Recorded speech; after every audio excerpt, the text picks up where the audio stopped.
A Royal Air Force pilot getting a haircut and reading Greenmantle by John Buchan. There are so many interesting things about this photo. The colors, the apparent calmness of these two gents during wartime, the young pilot smoking a pipe, and also the fact that he's reading a book set in the First World War, during the Second World War.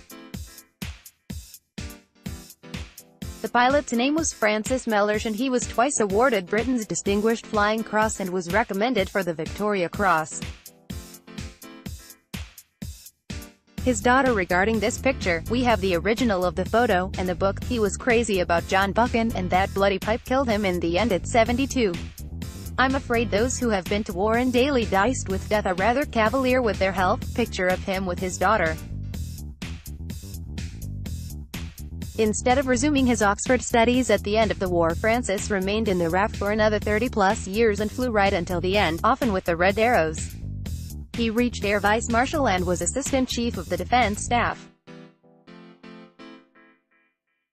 He was a very modest man, very laid back. That photo says it all, and spoke little of the war. The plane in the background is Supermarine Spitfire. The Spitfire's maiden flight was on March 5, 1936. It finally entered service with the Royal Air Force in 1938.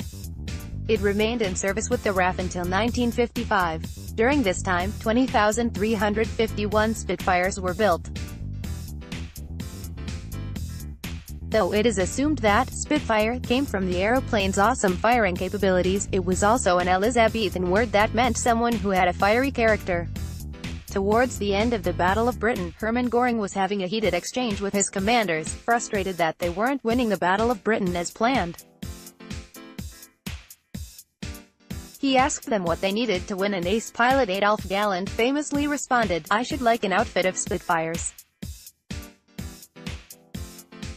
Interesting facts: the boots the pilot is wearing are the famous pattern flying boots.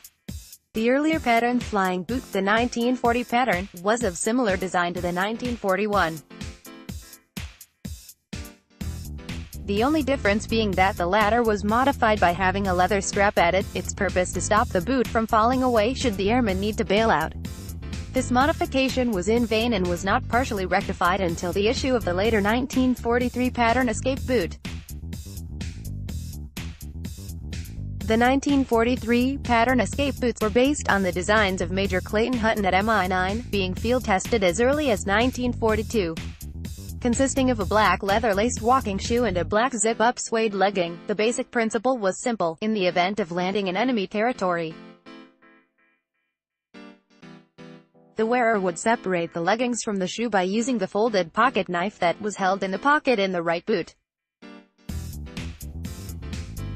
Photo credit, IWM, Getty Images, The Daily Beast.